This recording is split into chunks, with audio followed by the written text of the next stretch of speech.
Hello and welcome to Conversations with the Voice of Reason. I'm your host, Benjamin Boyce, and today's conversant is Peachy Keenan, who is a TradCath, but used to be a so-called shitlib.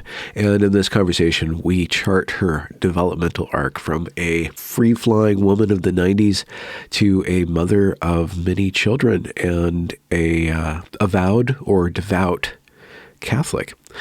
She is a wonderful woman with a few, if not several, spicy takes, and her forthcoming book, Domestic Extremism, should be on the shelves in just a couple months now. Links to her Twitter and to that book will be in the description. Without further ado, here is Peachy Keenan. Yeah, I like to say that domestic extremists are made, not born, usually. So I was not at all like this. At all. I was raised, I'm a coastal elitist. I was a meritocratic child of boomers who were secular atheists.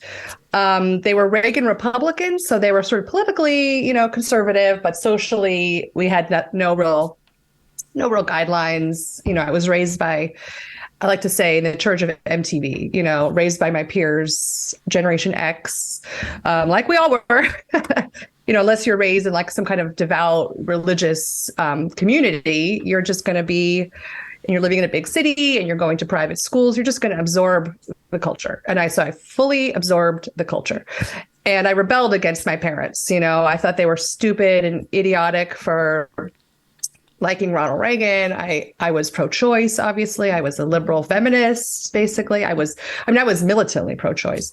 And I would argue with my mother over this. So you were not apolitical. You were political in your thinking and your action and your belief system. Socially, that sort of stuff. I had no interest at all. I mean, very few people, I think, in like the Generation X in the 90s gave a crap about like senators and government. We were not interested in that stuff at all. Yeah. Exactly. But the cultural stuff was interesting to us. We didn't want anyone to like oppress us. We were feminists, the patriarchy. Did you read the theory? Did you get into the theory of feminism, or just kind of pick up on the buzzwords, pop culture? Yeah, I was an English major at like a, prestigious university. Ooh. So you just absorbed it. Yeah, very prestigious.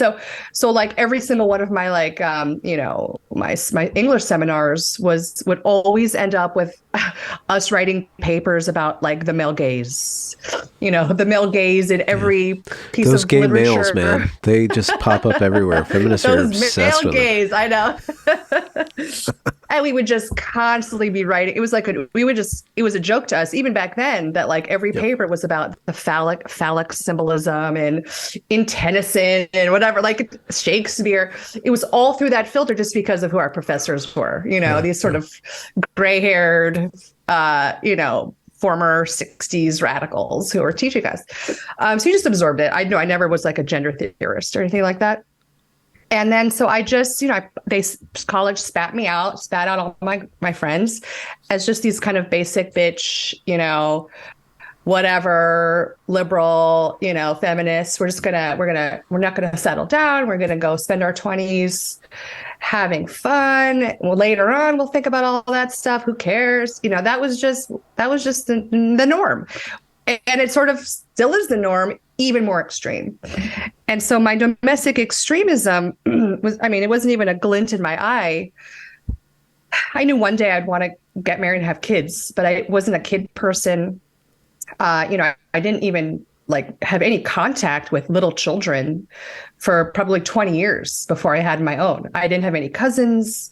None of my parents' friends had children, babies. Like my friends didn't have babies. So I was totally disconnected from like the world of like babies and families. Like to me, it was just like, not now. Yeah. Like they're loud. I was not interested. For any stray Gen Z or younger millennials who happen upon this interview, what was the dating scene like? 'Cause it's probably a little bit different than it is now with the Tinders and the apps and the social media. So this is pre-social media. So there's kind of a different That's right.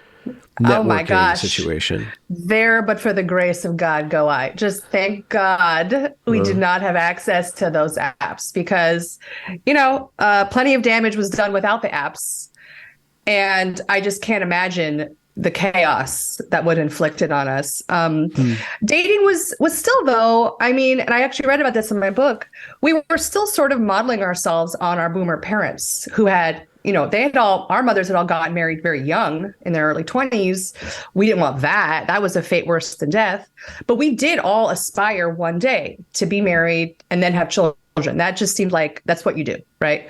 So, but we wanted to delay it as long as possible. And so dating was, there was like, yes, rampant promiscuity, but it wasn't to the degree I believe it is now. People didn't have body counts, like the women have like the more the better. If one night stand is good, well then 50, that's great. Good for you.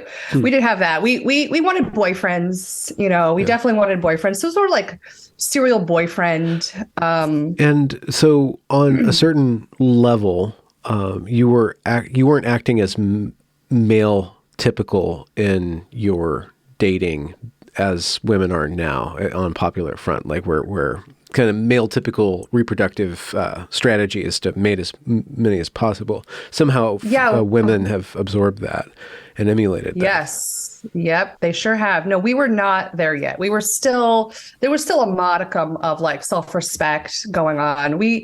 I think maybe me more than some of the other people I knew my age, I was very like, that was really weird to me. I just sort of naturally was like, wait, why, if someone doesn't love you, why do you like that? Just didn't compute to me. Okay. And so there was a romantic personal exchange component to copulation or coupling, let's say. Yes. And I think Sex in the City, like this is, when everyone talks about this, it was really and truly our liturgy. That was like, we were all living that, aspiring to that life.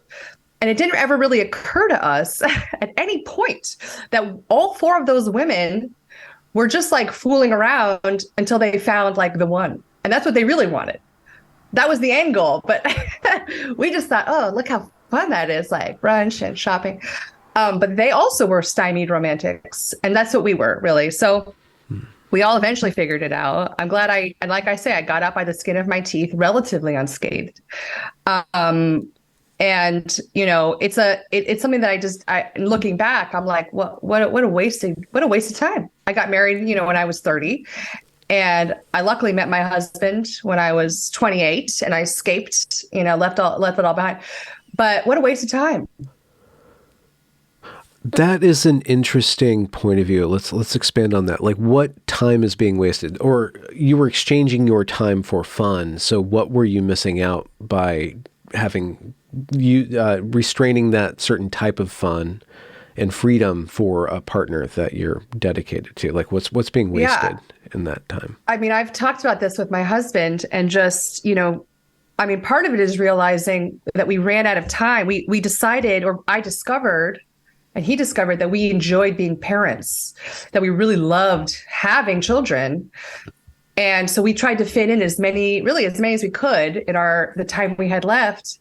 And both of us regret, like, wow, imagine if we had somehow met earlier and we could have fit even maybe a couple more would have arrived. Who knows? I'm open to it. I'm aged out totally now, but you miss out on that. And just thinking, all the time and money and effort you're spending on yourself and paying rent on some shitty apartment, you can start building your life together, start pooling your resources, making plans.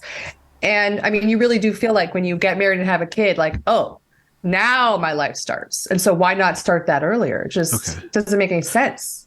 The concept of being a parent is very alien to many women, many young women specifically. It's become, and we can go into why that is, but it's kind of a cultural norm. Women are kind of shaped by their environments, and so are men. But it's just so alien that having a kid and giving up your liberty, your liberation would be worth it. So why is it worth it? Why do you love it? What is it about having a kid that's so great? isn't it funny that something that was just taken as just a normal given thing for thousands of years, that a baby was a good, just by objectively good, is now suddenly this thing that you have to avoid. It's so funny to me. Yeah, I was not like a crazy baby person. I never really had baby fever, because I didn't know any babies. And then really, honestly, it started for me the day I met my first baby. And I was like, wait a second. Like, wait, nobody really, like, they tell you, oh, wait till it'll be so great. You won't believe how much you love them. Okay. Then you meet your newborn. They hand you your newborn, like, your baby. Okay. I thought it was like you're like, I'm gonna go meet a baby now. Does anybody have a baby? No. I'm not like that. I'm not stalking people's babies. No. I mean, there should be a service. Like, there should be, like, in home ec, which is no longer a thing. You learn finances and then you meet a baby. Like, that's what should be in high school. Like, you meet a baby and you learn how to. Well, most people, before our generation, were around babies all the time. Your mother was having more babies. Your aunts and uncles had more babies. Your cousins had babies. You saw babies. You were nursing. You were feeding. You weren't nursing them, but you were changing them. You were watching them. I never changed a diaper. I think when my little sister was born, I probably changed some of her diapers. But then I had a 20-year stretch of not ever going near a diaper. And so that's part of the reason I think that women are like, it is an alien, because you never see one. They're just, all you do, you see them on airplanes, and they're bother you on airplanes, and that's it. That's their only interaction. And look, let's face it, you see other kids and you see them whining, or they smell, they have a poopy diaper. You're like, ew. But when you meet your own, when I met my own, and I'm sure every woman in history has had this incredible experience. It's just it's the most surreal moment. You're like, oh, I had no idea it could be like this. Like, it's just really this mind-blowing, like, supernatural levels of love, like devotion to this pure, innocent being. I mean, I don't know if you have children, but I mean, it's totally overwhelming. One critique of feminism from the feminist point of view, I'm just going to I cite their names all the time, because I think they're forerunners in this: Mary Harrington, Louise Perry, where they critique liberalism, they critique these assumptions that have unlocked massive amounts of productivity in the West, about the rational individual. And that rational individual, it assumes that a human being is a rational agent that's independent, that can make their own choices. But what's left out of that is the beginning and end of life, is care. And at the seat of that is a female point of view, where I and my child are one. It's this dyad. You're not meeting an individual. They are an individual, but that the barrier between mother and child is, we don't have room for it in our liberal way of thinking. It hasn't been promulgated or really taken. It's been taken as granted or for granted. And so trying to describe that relationship, trying to describe that bond, if possible, and then building or fleshing out our conception of what it is to be human, and then how we want our society to behave, is really important from a female point of view, from females speaking to other females and females speaking to males about that bond between the mother and child. And it's difficult because you have to kind of invent new language, or kind of dip into more romantic forms of expression, metaphorical, poetic forms of expression, perhaps, because it's not really a rational thing, or is it? Yeah, I love Mary and I love Louise, and anyone listening should definitely read both their books, which are wonderful. It isn't irrational. There is something purely magical about it. And it does feel, I mean, it's so basic. It's so everyday. Women have babies. What's the big deal? But it is this unbelievable, metaphysical process where the woman's body is the only existent portal between, like, new human life and, like, the great beyond, whatever the mists. Like, you're the only portal, like, you're the door, I like to say.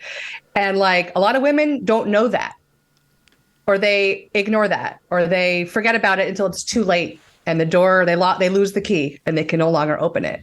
You're the only chance any ephemeral beings have to enter the world, and they're you. And And so our modern society, yes, has done an unbelievably efficient job, haven't they, of snipping that bond, of making you forget that kind of eternal, immutable fact, why women exist, why you are special, why you don't look like a man, why your body is different. These are facts. Why your priorities are different too, why your psychology is different too, which we're trying to erase too by making everybody equal. That's right. No, exactly. And that it doesn't matter who raises the newborn, a man, a woman, a robot, a affordable childcare minimum wage employee. It doesn't matter. It's all the same. You have no special value to that newborn. None. And, it was heartbreaking. I worked at a giant corporation when I was pregnant with my last baby. I had kind of been done, and I had got an opportunity to go back into the office. This is, pre-pandemic.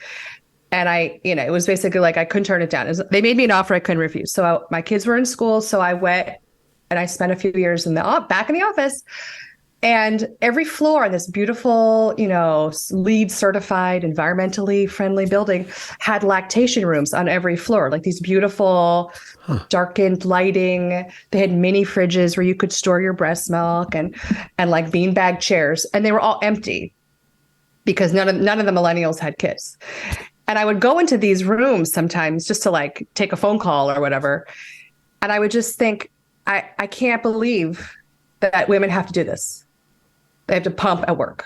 And it's a thing, and it's a common thing. And women have been pumping the breast milk at work for many years now. And I still can't really wrap my brain around it. How did they convince you that was okay to do, or that was something that was good?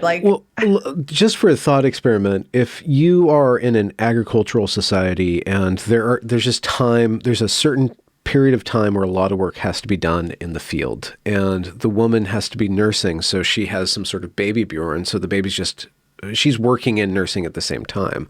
Right. So the line between that kind of labor and child productive labor doesn't seem unnatural, but there's something unnatural where in a corporate environment there's something unnatural or something queer or in a weird sense about like putting the mother and the work and the baby in the same environment. That's, I guess, removed from home. Like what's strange about that natural process happening in a corporate environment as opposed to like a field or when you're milking a cow? Well, there's no baby in the lactation rooms at the office.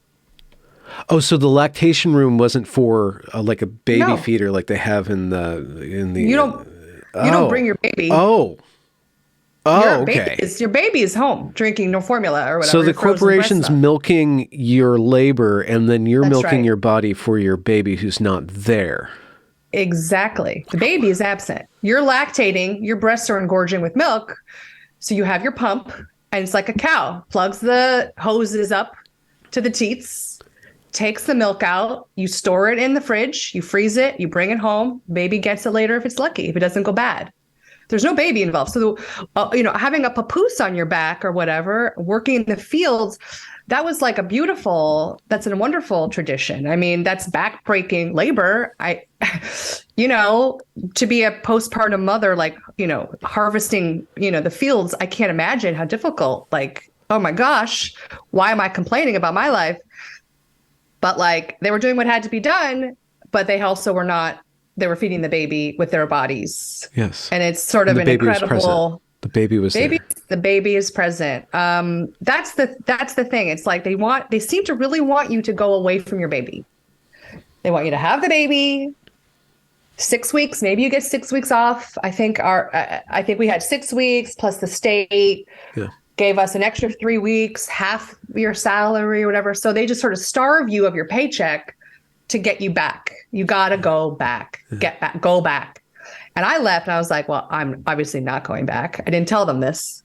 Did not tell them this. I was like, yeah, well, see you later. See you in a few months, And then I took additional leave and I was unpaid. But I would see women come back from maternity leave. and they would come back without their babies, and they would still look visibly pregnant because they were 6 weeks out, and I would say, oh, welcome back. Oh, what did you do with the baby? Oh, he's in school. Oh, school, 6 weeks old. They call it school. He loves it. Wow. Okay. He loves school. He's in, 10 hours a day in school, 6 weeks old. And it's just like, and they don't care. They're like, whatever. Yeah. They've already been like mind flayed that this is just what you do. How else are you going to afford your lifestyle? To live in this expensive city, to have the 2 nice cars, to do whatever, get your Starbucks every day. Like, there's no other way. This is just what you do. And I just, it's. So what are they losing? I mean, without being judgmental and pissing any woman off who doesn't want to go down this path that you're describing, or the values that you're exhibiting, like what are they missing? What's being missed out by kind of casting off your child at 6 weeks or whatever? Yeah. I mean, I'm not obviously advocating that we make any of these things illegal, or that women with babies should not be permitted to work. Like, of course not. There's always, we have a free society. You can choose to do what you like. But there is a cost. And the cost is you're losing a vital time to connect with the baby that you can never, ever, ever get back. You'll never again have those formative few months, years. It's so fast. It's so quick. It's a blip. Like, I cannot believe that my oldest is a teenager and he's like, looks like a man. And I'm like, but in my head, he's still this little fat 6-month-old. I have no idea like what happened here. It's so quick. It's so fast. And I know that if I hadn't been there, I would have regretted it so much, and just what I missed. And the baby needs it. One of the things I write about is like, we need to stop thinking about what's best for me, the grown up, and what's best for you, the newborn, who cannot express what you want. You cannot tell us what you need. We all know what you want, though, because we were babies, we were kids, we knew we wanted. Yeah. And we're denying these things from these young children, which is they just want mommy. Like, that's it. Like, sorry, they want mommy. And I don't know why we're so ready to indulge our every whim, our every comfort, our every need. I think I'm thirsty. I think I'm hungry. I need a nap. I need to go on vacation. But the baby gets what you decide he gets. And it's just, I don't know. I think it would be really great if more of us could sort of flip our mindset. That is an extremist idea, to let go of self-importance, to let go of that extreme liberal individual mindset. And I mean liberal not in the Democrat popular sense. I mean just the way that we think as modern human beings. That's extremism. That's like 2 hairs away from fascism. I mean, you would actually need to rely on a man and kind of become, kind of a servant of a house rather than your own career. To do that, like, if you right? I mean, from the progressive point of view, that you're hobbling yourself. This is regressive. Right. That's right.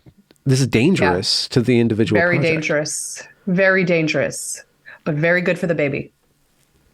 How good? Why is it good for the baby? What goes on in the baby? And I'm sure there's a lot of science we can get into about developmental psychology, maybe that you've researched or not. So I know there's a lot of levels to this, but from your point of view, what is the baby losing out on?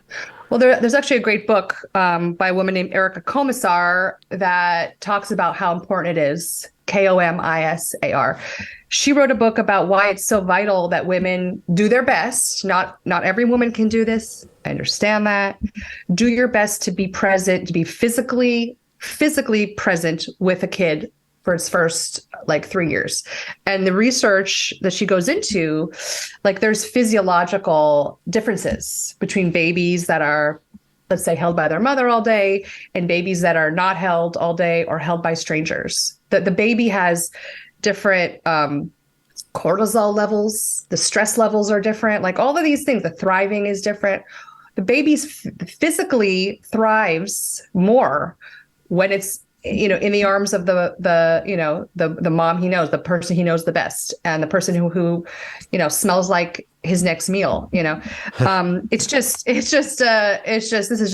just common sense stuff, though. I mean, you don't need research to know this. Like, it's just obvious, but we've made it this thing of like, well, we've sort of like modified the science to fit our ideology. Like, oh no, that's all. No. Babies do just fine with daycare and it's totally fine.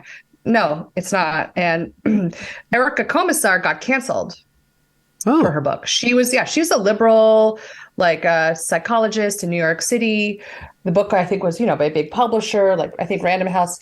And she was, of course, canceled. I don't think she ever, I've never seen her name written anywhere. I think people got very mad at her. When did she publish a book? Do you recall? Like 90s, 2000s? No, it was like in the early 10s. I can't remember off the top of my head. Okay. 13, 14, maybe. Sure. Just for broad context of the cultural nature of things. Yeah. I mean, but she got mobbed, and because what does that mean? Like, that means that I hurt my child by going back to my career. And I mean, well, she's not saying you need to quit your job. She's not saying you can't work. She was just presenting, and what I'm presenting is just, well, here's the facts. Yeah. Now you have the information. You can decide, but there is a cost. Yeah. Yeah. So, so where are you ideologically? What began the corrosion of the previous ideology? You said something about getting married and having the baby was really instrumental to that. But how did you square your previous conception or worldview with how did that change? What was the process of birthing yourself into this red pill moment? Yeah, my red pilling journey. Yeah. I was just like a basic, fairly apolitical, kind of Democrat. I voted for Bill Clinton, I think it was my first vote or whatever. But I had no interest in any of that stuff. I was more interested in just having fun and being cool and, figuring out what I wanted to do with my life. And then honestly, on 9/11, I went overnight to being a neocon. Okay. Like overnight. Okay. And so I had friends who were at Ground Zero that day. I was hearing the stories, and all of us, I mean, this was not a controversial. Everyone became like a George Bush fan, like that day. Even people, I was working at an entertainment company in LA filled with Hollywood types, and all of us were like, yeah, Bush, yeah. Like everyone was on board. Okay. Yeah. It was really weird, like overnight. Yeah. We were all like, thank God Gore lost. Yeah, we got to get Osama, And so that was like, just like a very, my first like red pill.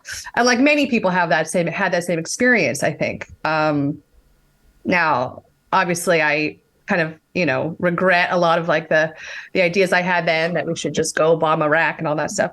But I was still socially liberal. So I became the sort of like, basic, I guess, conservative, but I was still socially liberal. I was still clinging to my, all my like social liberal ideas. And then when I met my husband, by some weird design of fate, he had a similar background to me. He had been raised secular liberal, California, no religion. And he had been a Democrat. He had been like a Democrat, activist, basically. And he had his own conversion before meeting me. Just by smart friends, like just kind of talk. He had met some smart guys and at grad school, and had kind of like come around like, oh, okay, yeah, they're right.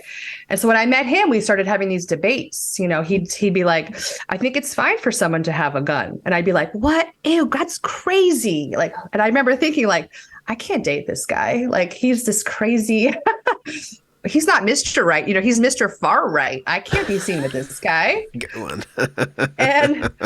and like, what would my friends say if they find out that he likes guns? Like, oh my gosh.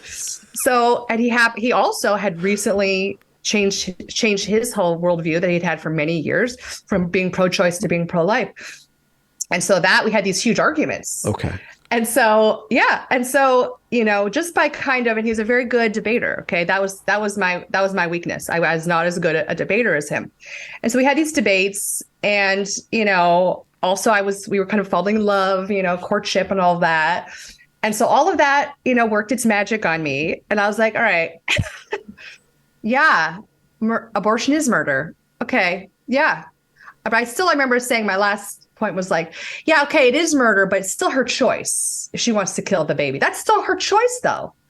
And he was like, well, oh, so murder of a baby is good? And I was like, well, I couldn't quite square that, And so it all fell apart for me. The feminism fell from my eyes, and I was like, Okay. oh, wait, what? Okay. What is a woman without feminism? What does a woman become if she is not a feminist? Is she just a handmaiden? I mean, can a woman be a woman? Can a woman be self-determined and intellectually honest without feminism?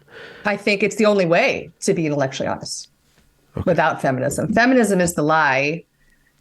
And so when you rip it off, then you can uncover who you are. And that's how I feel. And I think we've lost that. I think feminism imposed, this sort of external mask on all of us, this persona we need to kind of step into and ignore what's deep inside. And if you can kind of unzip it and get out of it, and really it is a form of, I don't know, brainwashing. I mean, if you think about it, if you can be deprogrammed, or if you can prevent your daughters from ever being programmed, it's really incredible. It's unbelievable. I mean, it's like, it's better than any political red pill. It's like, the human red pill. It's like, oh, this is what I am. Wow. Okay. And now it's hard to do this without believing in things like, morals and virtue and God. That all helps, obviously, but. Oh, okay. So can we describe this feminism suit? Like, what does it do? It enables you to act or behave or expect life to treat you as a man, or demand that life treat you as like a man, in the sense of you're a career person. Your value is your labor. Your value is what you stamp onto the world. But there's something else about the reproductive capacity, about your own psychology, about what a woman wants. Like, what's the lie of feminism? If feminism, insofar as feminism is a lie, what? Yeah, it's funny. It is like stepping into some kind of mech suit that you feel like gives you some kind of artificial external superpowers. You're strong as a man. You can fight like a man. You can, just as good as a man. You can, go into the octagon and fight men. You can be whatever. And it's all fake. Without that, whatever, they're telling you, without that, you're not like a man in many ways. In many ways, I mean, you're not worse than a man. You're different. You're just different. Okay. And I'm sorry, what was the second part of the question? The lies. Yeah. Yeah. So, I mean, to me, the main lie, the main lie, which seems to be just tragic, is that you can have the family that you want, the family size that you want, anytime into the future. It's totally fine. We've solved it. Reproductive technology has saved us from our woefully inadequate biological clock. We can reset the clock, and you can, and I actually write about this in the book quite a bit. The new thing in corporate HR departments is offering free egg freezing for new hires. Yeah, it's a big perk. And I did research on this. One company. Do they offer surrogates too? I didn't find that they will help pay for a surrogate. 2-3 years, some silicon companies can offer that. No, exactly. It'll just come with your job. There'll be a lactation room, and the surrogate will be in there, giving birth and lactating your baby. And one company some big corporation bragged that the reason they were offering egg freezing was to increase gender diversity in the workforce. And I was like, because they were like, yeah, because, lesbians have to freeze their eggs. And I was like, well, I'm pretty sure lesbians are women. I mean, I'm pretty sure the only gender that has eggs is female. Yeah. I mean, it's so incoherent. And so the egg freezing perk is huge. And what they don't tell you is that that that donor eggs, age. I mean the frozen eggs age. By the time you unfreeze them, then you will like you're freezing your eggs, but you're aging. And so by the time you defrost them, you can't have them yourself. And so now what? Now and I do feel like the whole egg freezing thing, it's like that that old adage, Chekhov's gun. Do you know that this for he was a playwright, a Russian playwright. So like if you show a gun in the first act, it's going to get fired. Someone's getting shot by the end of the play, right? It's shown for a reason. So if you tell someone you're going to freeze your eggs, don't have to worry about it anymore, guess what? Oh, then they're going to use those frozen eggs and not the ones that they still have in there. You know what I mean? Not your viable live eggs. You have the frozen ones now. Those are the ones you're going to wait for.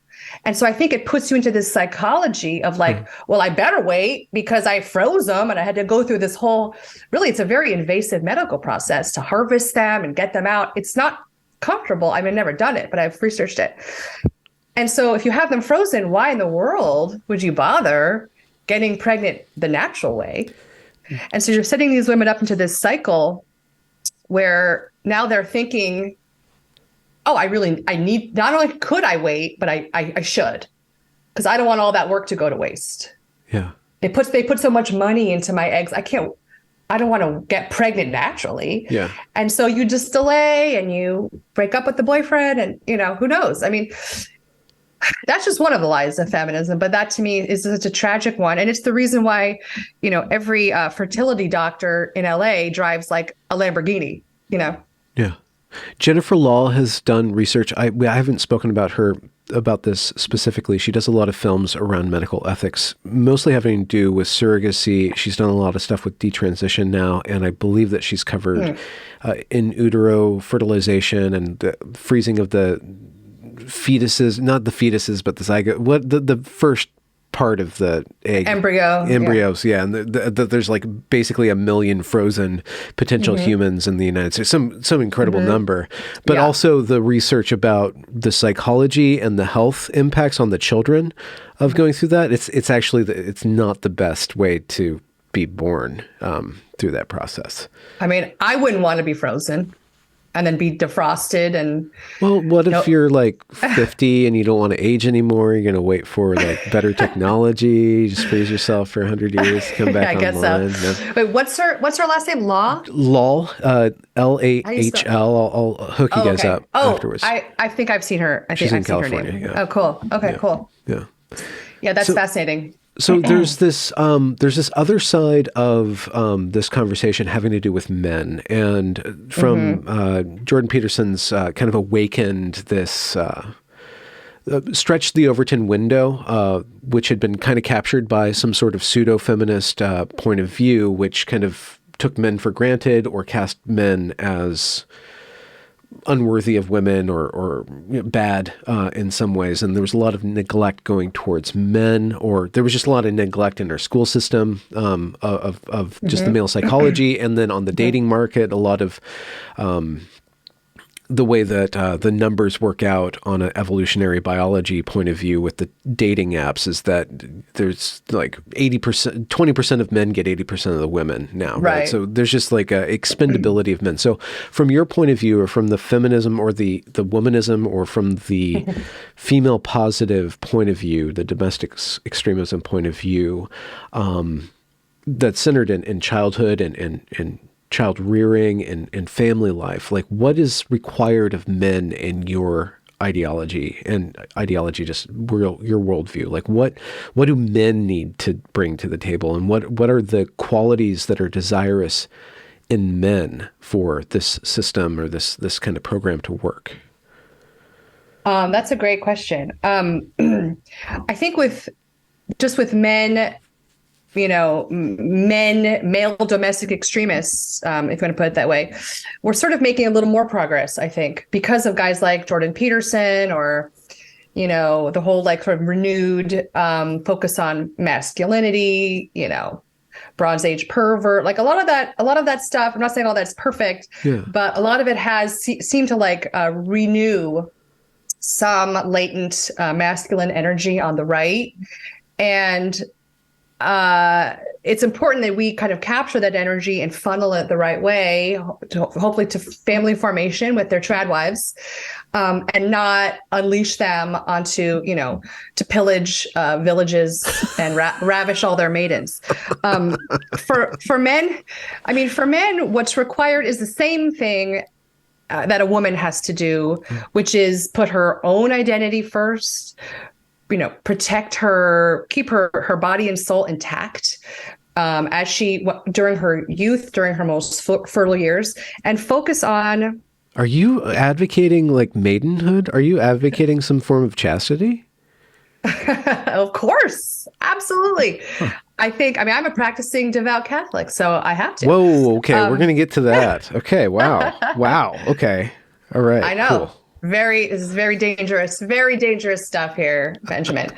So men would do themselves a favor by withdrawing, so to speak, themselves from early and often from the dating market. Now, I understand that, the kind of like quote high value men are very comfortable taking all the best women off of the apps and using them and ghosting them, and women should become DiCaprioing them, perhaps we could say. No, exactly. I know guys on those apps who are literally doing like 2 or 3 dates a day, and the women need to know that. Like, he may say, "Yeah, sure, man, I want a girlfriend one day."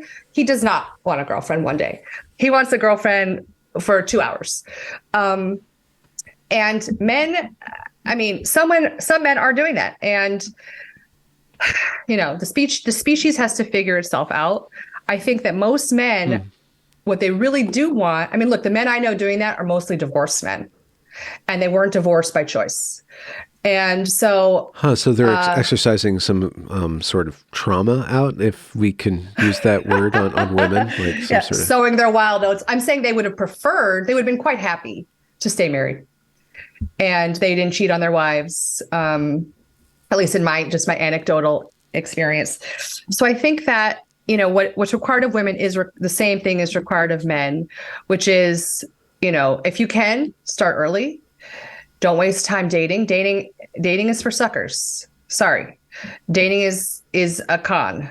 You should be looking for the person who you would love to spend time with, the most time with possible. Start as soon as you can with that person. Why not?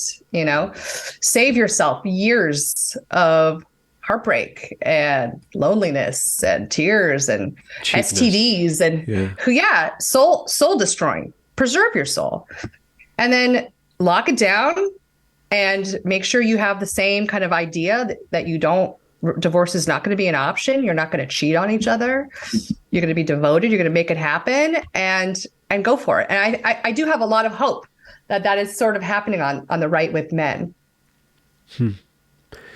There's, are you aware of Dave the Distributist? He's a YouTuber. I don't know if you guys have, he's a Catholic YouTuber. He does a lot of. I've heard the name, but no, I don't know. He's kind of unknown for some reason, even though he's been putting out content for about 6 years now. He just came out yesterday, I believe, with a video essay called Monarchism and Matriarchy, or something about, because he's been a part of the dissident right, which has been focused, from my point of view, and I've only been investigating this for about a year now, with kind of critiquing liberalism, right? So there's this anti-woke movement in liberalism, right? Like, where there's the good liberals that are kind of deconstructing the woke progressives.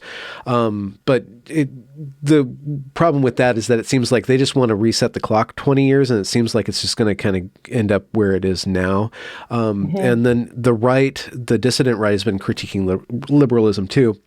But what I've been waiting for and searching for, and what it seems like you're speaking to is, well, what's the positive vision of the right? What is the positive vision of a political order, of a family order? And what Dave does, and I'll link this in the description and send it to you, in his video essay that he published yesterday, was to kind of marry the idea of monarchy to patriarchy and patriarchy to matriarchy, and looking at the psychology of what women want and the psychology that kind of directs them because of their reproductive capacity to look for a man who can order the outside world where she can have a stable home, then she kind of rules through the man the world, and through the children the world. And the locus of authority for the woman is a fundamentally different type of authority than the man. And the feminist, I'm riffing now on my point of view, the feminist attempt to attain patriarchal power has denied females and our culture at large through our representative media an understanding of true female power, like true empowerment of the woman, which is not the same thing as a superhero with bolted on tits, like going out there and defeating the bad guys with ultimate powers, or being a Mary Sue. It's this domestic, highly intelligent, highly verbal form, highly networked form of power. So I kind of want to bring that to you, because it seems like what you are expressing is an integration of the male and the female that is left out of our modern society by trying to make that the highest ideal some sort of like generic male rational entity. Wow, I love that. I mean, I especially love that because in a monarchy, every wife is a queen. And so who doesn't want to be queen? Well, the queen doesn't get, so the liberal projection of patriarchy as the suppression of the woman as the queen has it's got a lot of weight to it, because it doesn't seem that the woman makes the decisions. It seems like the man is the one who's recorded. Like the well-behaved woman doesn't make history, right? But we don't know just how much history the well-behaved woman has made. That is just a subtext. It's under the surface. It's not scored into the earth. Right. I mean, if you read the history of like the English kings, like the Tudors, behind every king was like his scheming mother getting him the throne. I mean, in every case, I mean, those boys would never have gotten those things without the mom, like pulling all the strings. Yeah, that's interesting. I'd love to see that guy's videos. Yeah, I mean, I think because they have separated men and women from like being this couple unit. Now each person needs to be their own man and woman. You're a woman, but you're also your own man. And you're a man, but you're also your own woman. Get in touch with your feminine side. Oh, yeah. And that's all. That doesn't work. Here we are. We're all sterile, no kids, alone, atomized, using each other as, human fleshlights when the need arises. But other than that, there's no, like you said, dyad. And so I think that using that model, going back to, kind of a monarchical king and queen symbiotic relationship is very interesting. And I think that a good marriage is a lot like that. I think that a good, healthy, successful marriage is one where, the man has his job. Like in my case, my husband kills the spiders. Okay. I don't kill the spiders. That's his job. And he's a pest guy? He runs a pest company? No, he's just, if there's a spider in the house, I'm going to call, honey, kill the spider. I will run out of the room. Yeah. He also does a few other things. Okay. So he's not just my in-house spider killer. Yeah. And the woman, the wife, the mom, she has her role. And in an emergency, I am sure glad when my husband is home. We've had some like dicey emergencies. When you live in LA, there's stuff goes down and you are real glad to have him around. And I just don't understand how you would even do life without this sort of the yin and yang of male and female. I don't get it. I feel, look, no marriage is perfect. Just because you have a great marriage doesn't mean life won't be full of ups and downs and pain and all the rest of it. Sorry, no one gets out alive, right? Yeah. But I feel like it really is the best insurance plan or, security blanket really for what I hope will be a long life. And I hope everyone listening has a long and happy life. And this seems to be, it's not a guarantee, but it does seem to be the best we've got to help us through, all the Sturm and Drang. Yeah. There's also in our current culture, in American culture, we're obsessed with the obsession so much that we always kind of defeat the rule because we don't want to hurt the feelings of the exceptional. And in the case of what you're talking about, a monogamous heterosexual pairing, to make that the rule, to make that the pinnacle in certain ways of thinking that are very prevalent right now is to deny the people who don't want to be that, the people who are homosexual, the people who are want to be independent. It's an interesting nut to crack, and it constantly derails. Or from the left, that's one thing that the left is very wary of the right. And that's why they constantly say fascist, because they don't want there to be one right way. They don't want there to be a better way. Right. Very true. Someone was just telling me that they were doing one of their normal corporate DEI struggle sessions, and it was about disability. And they were being taught that the word disability is a no-no. You're not allowed to use that word anymore because that implies something lesser. Yeah. Right? If you're disabled, you're lesser. That's not, which is not true. You're just different. And, like I was joking with her, like, well, if someone has like a quadriplegic, that's not just different than someone who's completely able-bodied. They probably do think it's a little worse. They're a little worse off. And so that's just denying this, everything is just a difference. Nothing is worse or better. If I was quadriplegic, I would not want someone to say, oh, you're just as good as someone who can play basketball. Like, well, no, I'd probably argue with them and say, I don't know. I think it's a little bit more than difference. Yeah. So sorry, what was the last part of that? Well, it's just the rhetorical difficulty of convincing the left that you're not going to dominate and tell everybody what to do. Right. So unless everyone gets to do it, like no one can do it. And so when it comes to this, I say, look, I'm not going to tell anyone I'm not going to make anything illegal.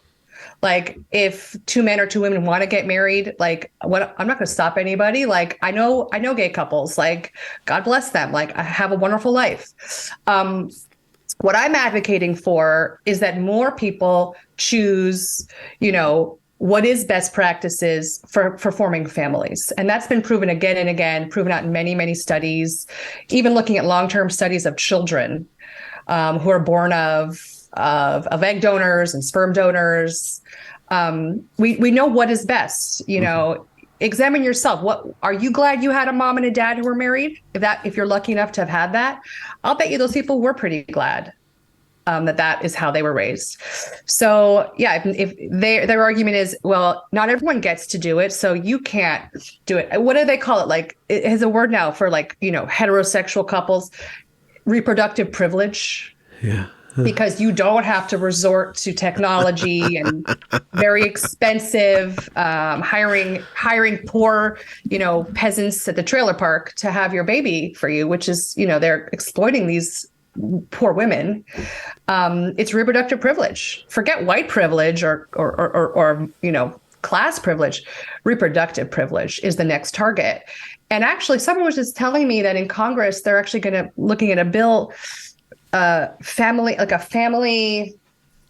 formation equality. I can't remember the exact phrase it was, some dystopian phrase that would, quote, level the playing field so that anybody, single, straight, gay, whatever, could have the exact same ability to form the family they wanted with the government's help. Okay.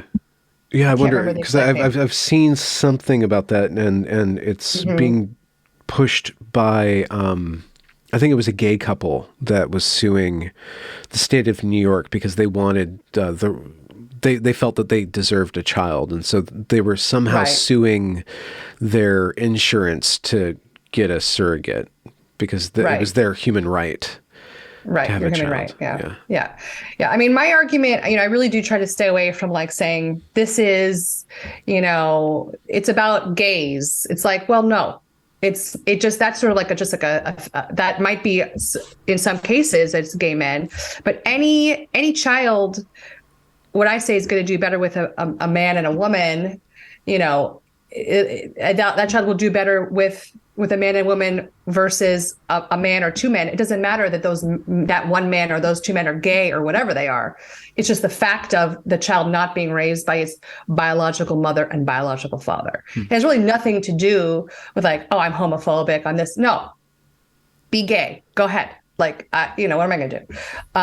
God bless you. Like, live your life. But it's just, it's totally irrational and against the science. Like, remember that? Remember the science? Like, we know what is best for children. So, can we have family without community, and can we have community without religion? I guess it depends what you mean by community, because whenever I hear the word community, I like get scared and I lock the doors because I know the socialists are coming to, take away my gas stove, and they're gonna, take away my minivan and tell me how many kids I can and can't have. So no, I get very nervous about community being imposed on me. The kind of community that we need and we need more of is community of people who are like you, who are like-minded, who won't yell at you in the grocery store because you have four children with you. Has that happened to you? Of course. Really? Absolutely. People oh get yeah. mad. I'm like, Really? very mad. I've been Men or women? They do not like it. Mostly older women. They do not like you exercising your fertility too much, and they will let you know. What? You know how those things, how babies are made, right? Don't you have enough already? Have you heard about the climate? I mean, I've heard them all. And I don't have 10 children, I have like a relatively large family. It's not, for the norm, but it's not, I don't have 20 kids. People don't like it, and they'll let you know. And so we're all walking around.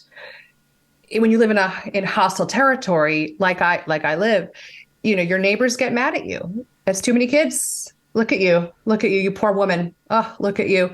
And so you need to find your own people. And whether that's, in your actual neighborhood, or you move somewhere that's I don't know, near people like you. For me, I found a sort of group of Catholic families that have become our friends in California, if you can believe that. They exist, where I can let my freak flag fly and have as many kids as you want, and it's cool. And talk about pro-life stuff and how abortion is dangerous, all that stuff. And that no one gets mad at you. No one tries to kill you. No one's going to key your car. It's really incredible. But for some people, that's hard to find if you live in a blue state, if you live in a blue city. So you have to find those people online. That's the great thing about a place like Twitter. It's why I spent a lot of time on Twitter, probably too much time. I met a lot of friends there. A lot of my people are there. Networking, yeah. Yeah, it's great to like find people who agree with you. And that was absolutely a novelty for me when I first became became my final form as a domestic extremist. I didn't know anybody like me. I never met a single like social conservative for like the first 30 years of my life. Like none, zero. Okay. Yeah. So finally meeting someone who had a bunch of kids and was, not going to judge me, like really was, I remember I almost like cried with joy. Like, oh my gosh, what freedom. I can just be myself now. I don't have to hide and pretend, because you remember I was working on all these corporate environments for many years, as a marketing copywriter, as an ad copywriter for my whole career, mostly working from home, but definitely stints in offices up until I had a baby. And I was always hiding myself. I was always, in secret. And all my friends, 100% of my friends that I had, let's say before I converted, I really can't I'm not friends with them. I mean, nothing happened. There was no fight or rift. It's just, I can't be with someone when I have to live a lie. And I mean like a total lie, and it's just too difficult. Like, why did I do that? So yeah, community is very, very important. It's hard to find. That's the problem. And what was the second part of that? Well, let me rephrase it. The second part. So what you're detailing to me is a personal journey from shitlib to TradCath. There you go. To use modern terminology, which in is the parlance of our times. In the parlance, at least of Twitter, and there's a burgeoning kind of trad aesthetic going on with young women, and it's not necessarily a critique, but it is a question, a postmodern question. To what degree do you wear that identity and pretend yourself to be trad? And to what degree do you really become trad by pretending to it? Does it begin fake for you? Does it begin as just a virtue signal? But from your case, it wasn't a virtue signal because you had no place to virtue signal yet until you found a community online. So you see a lot of young people looking to that aesthetic just from probably a more intuitive than like I worked through this or something in my life. It's telling me to go this way. When speaking to those young women who just on an aesthetic level are attracted to the life that you're laying out, like, I guess, how do you shape your message or how do you speak to them specifically on what the actual content of this aesthetic is? Yeah, there is an interesting movement, with the whole dime square thing. I think that I would say to them that, your instincts are correct. If the Catholic Church is the Catholic Church because of, the Gothic cathedrals and the statues and all the paintings. I mean, I was an English and art history major, and I studied Michelangelo for years. I went to all the cathedrals. I did the pilgrimage in Spain to Santiago de Compostela. I wasn't Catholic, but I was super attracted to the evolution of the Romanesque church, to the Gothic, and just the beauty of it all, right? The beauty of it was just so powerful. And so, look, what do you know? It actually did end up leading me to where I am now, which is a fully, I go to mass every Sunday, I take communion, like go to confession, the whole nine, right? Even your flannel shirt, which is not shown on the video, has like a kind of like a meme-ish TradCath quality. That's right. It's my son's lumberjack shirt. I'm cross-dressing today for you. It was too small for him because he was too jacked. So I know it's mine. He's a right-wing bodybuilder. Oh, he's a Giga Chad child. He is a Giga Chad. Wow. Okay. Yes, he sure is. So look, it works. The aesthetics, the masculine aesthetics that are kind of just in the ether among certain Zoomers, especially maybe in the Catholic world. It worked, and I have a lifter on my hands, which is great. So those young women drawn to the aesthetics, I mean, yes, please do. Please continue that. Go to Rome, like check it out. Spend some time in Florence, like, stand in front of the Doni Tondo at the Uffizi, which is one of Michelangelo's only just big standalone paintings, and just study that thing contemplate that for a minute. Stand in front of the Pietà in the Vatican for a little bit. Just look at that. Like, good. Do that. You want to take off the slutty wear, the slutty clothes, and put on something a little more modest that you look more beautiful in. A little longer skirt, button one button on your shirt. Please do so. Like, let's see what happens. And it worked for me. Being attracted to these sort of truth and beauty, these very romantic but very old ancient things. It's sort of a natural, like, it's just, I don't know why, we just are, we like that stuff. And if that translates into them one day deciding to either become a Catholic or a Christian, or just, you don't have to do that, or just decide to, get married in your 20s and have a family, and that's going to be your thing. Like, great. I hope so. I mean, they should all read my book. Maybe it will inspire some of them. So, but there's something deeper like there's meat there. You're attracted to this aesthetic, or one is attracted to this aesthetic, and there's something more than just the aesthetic there. So I guess from your own point of view, how did it develop for you? How did it grow deeper for you? Like this, just from the aesthetic to like a personal relationship with God. We don't have to get into that, but like there was something beyond just your own attraction. There was a life there. Yeah, I mean, I grew up with my mother was a wonderful woman. I mean, she's alive. I had a great childhood with her, loving, kind, all the things. But she was, she hated religion, and so I grew up with her saying, there's no religion, and if you believe in God, you're an idiot. And look at those. We were, look at flyover country. Look at those Christians, like.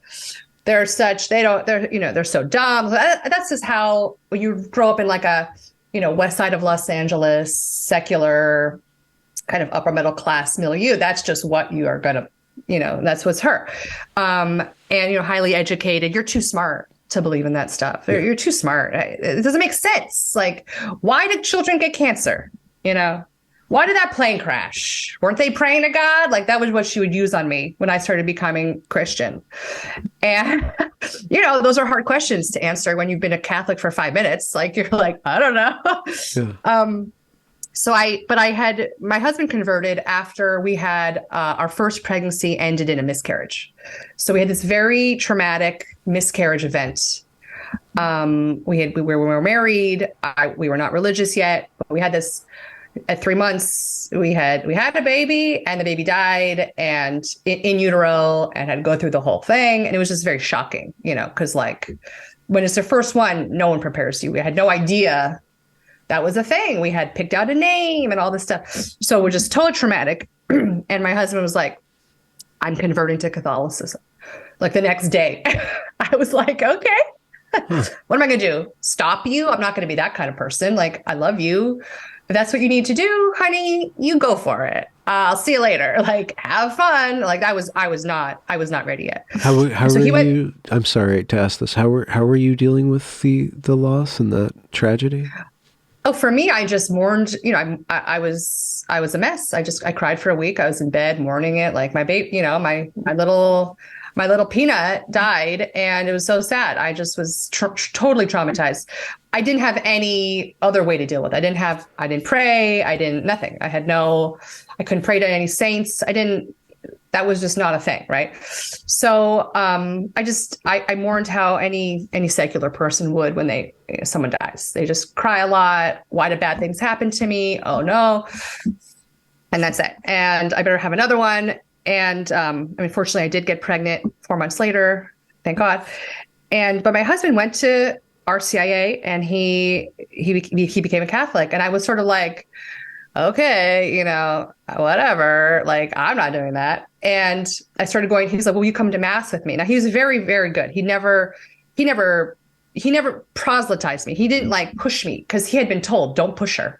Because he had asked, I didn't know this, but he had asked priests, how can I entice my wife to do this with me? And they were like, do not push her. Do not make her. Do not force her. They're celibate, but not stupid. Right. They don't have wives, but they know. They've heard enough confessions to know what to do. They were like, do not make her feel guilty. Like, just, show her you doing it. You be the model. And so he was great. And so I was like, well, okay, we're having a baby. And like, I was a conservative at this point, and I was like, yeah, it's probably a good idea to raise a kid with faith. That probably would have helped me. I mean, I'm smart enough to know that it would have helped me if I'd had, guidelines and, all the guardrails. That would be a good thing for our kids. Let's do it. So we went to mass, started going to mass, baptized the baby, the whole number. Right. And just really hearing homilies and reading scripture. I had never been exposed to any of it ever. I had never set foot in a church other than like as a tourist, in Italy and France and stuff. I had never been to a mass in my entire life. And just hearing it and absorbing it really, makes you think about some stuff. I'm like, wow. And I have to say, I was just thinking about this actually the other day, that I think the moment for me came when the priest was, I think, talking about or reading the part in the New Testament when Jesus says to love not just your enemies. I mean, I knew that part. Everyone knows supposed to love your love your neighbors. I knew that people were supposed to love your neighbors, but when he said love your enemy, and I never knew, like, I'd never heard that really. And I started really thinking about that, like, wait a second. I'm supposed to love my enemies? Wait, hold up. Because I was raised to, like, hate my enemies, to want to, like, fight my enemies, go to war with my enemies. Like, I'm supposed to love them? Whoa, wait a second. And that, at first I reacted like, I can't do that. How can I be called to do that? Someone wants me dead. I should just shrug and love them. And then I really realized how much power there is in that statement. Like, loving your enemy is the most incredible, like, way to defeat them. And it just, I don't know, for me, that was like, well, there's, either Jesus, either he was a, narcissistic con man, or he was a psychopath. And I've known both types of those people in my life. And neither one of those people would ever tell you should love your enemy. So maybe this is okay. Maybe this is real. And so anyway, a few years later, went through the whole process myself. And how has it helped you raising children, having faith? And how has it helped you living out your life that you describe in domestic extremism? What is the component of faith to making this thing work? That's a great question. Yeah, I think it just basically, the most simple form is just gives you a reason for why you're doing it this way. Why are you telling them no? Why are we doing it this way? Why aren't we doing that? And, like, it's not just because I said so. It's because, well, there's, like, this is like what you're supposed to do to get into heaven. This is just a moral thing to do. I mean, without belief, you don't have morals, because there is no right from wrong. And so it's really the only way, I think, to explain to a child, well, there is right from wrong. And here's why you should do your best to do the right thing, and try hard not to do the bad thing. And so they spend a lot of time, my children, learning about the catechism, about sin, about mortal sin, venial sin, what those are. They really do. They'll ask me, is that a sin, Mom? I said this, is that a sin? Am I going to go to hell? And I'll reassure them. But it's just amazing how Catholicism provides just such an incredible, very simple moral framework for young children. They can easily understand. Yeah. It makes so much sense. There's a reward at the end. Forget about, like, well, you'll get ice cream if you clean your room. It's like, well, if you can basically avoid the big sins, you get to go and have eternal life. Like, oh, that's pretty good. Yeah. Well, that's a pretty good sales pitch. Yeah. Well, from the child point of view, those ideas are salient, but from a skeptical adult, mature teenager point of view, those start to deconstruct, or start to, like, you have to have the faith in this magical realm of eternity. But we can also say, if everybody acts in these ways, society itself will be more heaven-like than hellish, right? Like the eternal life could be kind of taken from the domain of the ether or the metaphysical, and say, on a society level, like heaven and hell is other people. It's where we are living right now, and the values that we live in our life affect that. Insofar as more and more people choose these values, the more and more heaven will be, ruling over us, or in the world surrounding us. And by eternal life, it's just the life that's beyond just your own domestic, your own empirical senses, right? It's the life that's greater than just your own life. I'm trying to translate the heaven and hell concept to skeptics and agnostics and atheists in a way. Yeah, it's a hard one to explain and to say that it's real and there's consequences. Have you been there then? Have you been to heaven? Have you seen it? Have you tasted it? Have you tasted hell? I don't know. No, I don't think so. Okay. No. In dreams? Not yet. Yeah. Not yet. No. In prayer? Okay. I don't think so. I should pray harder. Harder doesn't help. I live in LA. So actually I have tasted, I have seen hell. Yeah.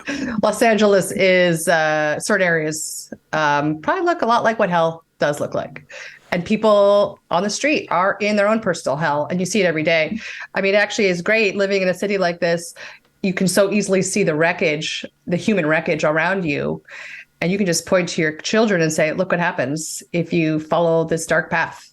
That's going to be you, like laying on the sidewalk, nude, peeing your pants, like, so don't say the F word. That's right. No F-bombs. So yeah, I mean, it is hard. And as they get older, I mean, obviously you have different challenges. So far we've been lucky and everyone seems to be on board. You have to make sure that as children grow up, like they're going to be at college on their own. Are they going to go to mass every Sunday if they're in college? Like, you have to really, work hard at the beginning to make sure that they're going to be immune. Whatever happens to them, at some point, those kids are going to be out in the world. And so instead of, they can't live forever in your little bubble that you've created. You have to kind of have them internalize the bubble. They have to have their own, all the rules or guidelines inside, so that if they are, and they will be, confronted with situations that are weird or frightening or new, they'll hopefully make the right choices. Or seductive, in case you're Jigga Chad child. It's probably going to get some women coming on to him. He's gonna be married at a very early age. I think he'll be married young and very happy, and that's my hope for him. Do you guys have a matchmaker in LA? You guys have your little We don't need one. Our community doesn't need that. We are really good at Okay, cool. All right. All work, yeah. So far, so good. Wonderful. Yeah. So when is Domestic Extremism, your book, coming out? When is it? The full title is Domestic Extremist, A Practical Guide to Winning the Culture War. It actually, funny enough, comes out on D-Day on June 6th. Oh, okay. But you can pre-order it now. Please do so. You'll make my mother very happy. You can pre-order it on Amazon, Barnes & Noble. Why would she be happy? Because you're promulgating the Catholic faith that she so despises, or what? She'll be very happy. Well, now not only I have converted, but also my sister has converted. Uh-oh. And her entire family, thanks to me.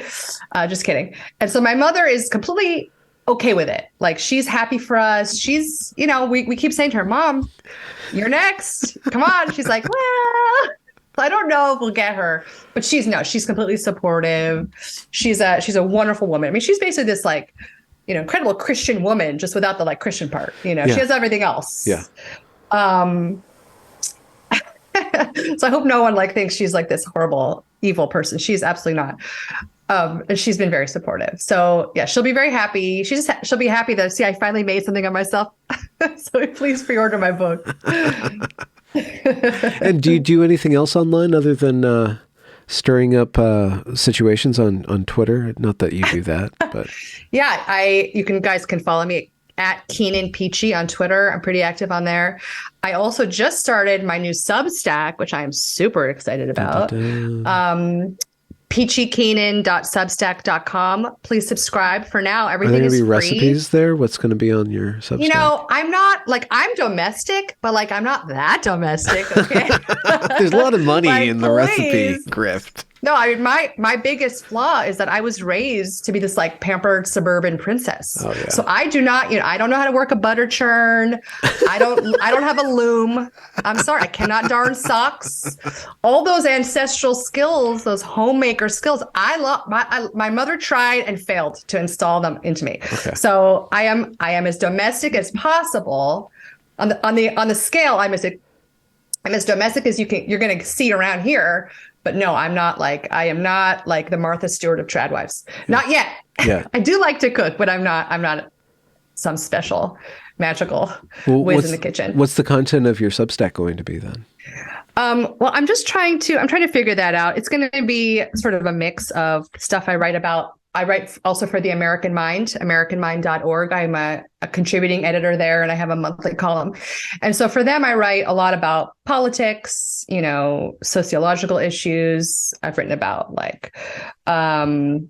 a huge variety of things. And so my Substack will just be kind of a little bit of expansion of that, more frequent posts, but also just things that like strike me as funny. And because you can use so many images, like I did a post a few weeks ago about our horrible public modern art. You know, everyone was freaking out about the MLK statue with the crazy phalluses that were forearms, whatever they were. Poop logs. Yeah. Yeah. So I had already been working on something about that. So I went off on that. And so that essay is called Pubic Art. Yeah. And so just all things. I wrote a long essay about, you know, surviving Black History Month at work, which has become a gauntlet to run. So really it's all cultural issues. I'll be writing about, you know, a little bit about entertainment, Hollywood. I have a little experience in that world too.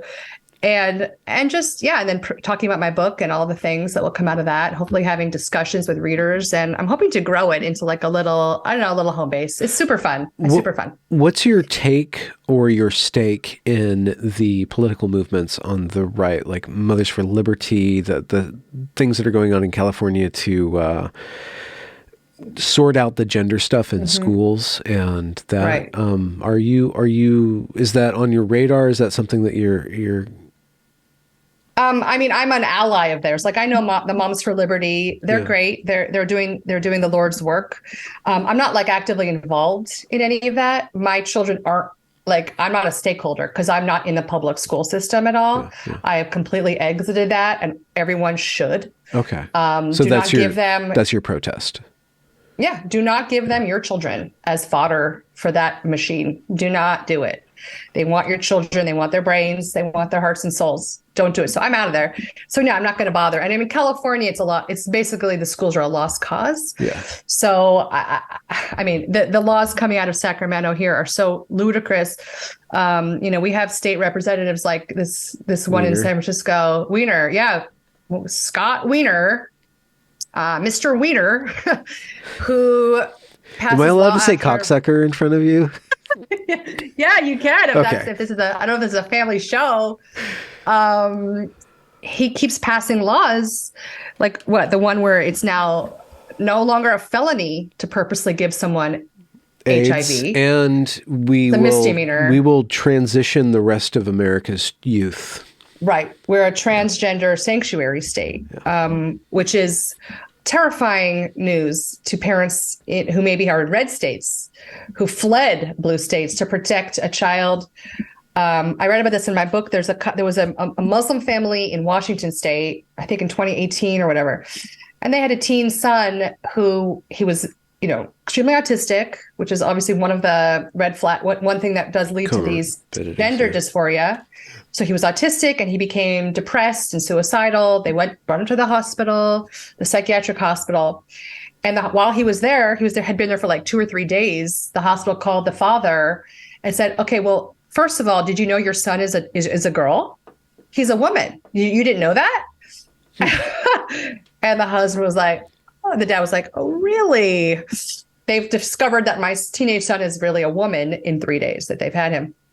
And so the only way that the hospital would release the boy back to his family's custody is if they agreed to immediately start to transition the boy to being a woman, to being a girl, take him to gender, you know, clinics and get him on all the gender affirming, quote unquote, medicine. And so the father had a smart lawyer friend who said, just say yes, just agree to it all, just get your son. So the father said, oh, of course, we have the appointment. She is my daughter now. Thank you for letting me know this. Got custody of the kid and they fled the state. They got out of Dodge. And of course, now Gavin Newsom would reach out to that boy and say, no, come here, come on in.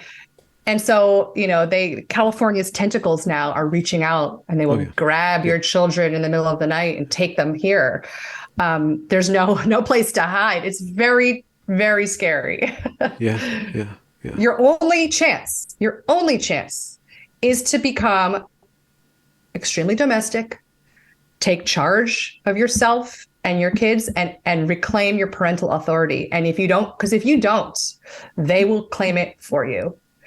and this is a big chunk of my book. They are actively working to undermine your authority over your own freaking children, if you even have any. After you get through all the great filters they've set up for you, if you manage to have the children, they want authority over them, what they teach them, what you can say to them, what their pronouns are, and what their genders will be. And that is not their job to determine. That's just not. And so parents have to, the only immunity you have for that is to become extremely domestic early and often, so that your children are immunized totally from that poison. That's the only antidote. I'm sorry to tell you that. Yeah. You gotta do it. Is there what's your your family's favorite meal? Do you guys have like a special treat meal that they get once a month, like corned beef and cabbage, or oh my gosh, we have this pineapple pizza? Pineapple pizza. I mean, my kids love In-N-Out. That's their special, like their junk food treat.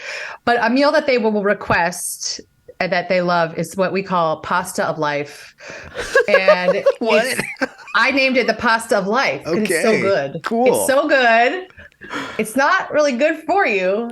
And it's basically like, what's that kind of noodle? It's like spaghetti, but it's kind of thick and hollow in the middle. Oh, hollow. It's round. Oh, but it has a little tortellini fettuccine. No, fettuccine. No, it's spaghetti, but it's like thick spaghetti. I can't remember the name of it. I didn't know there was like tubular spaghetti.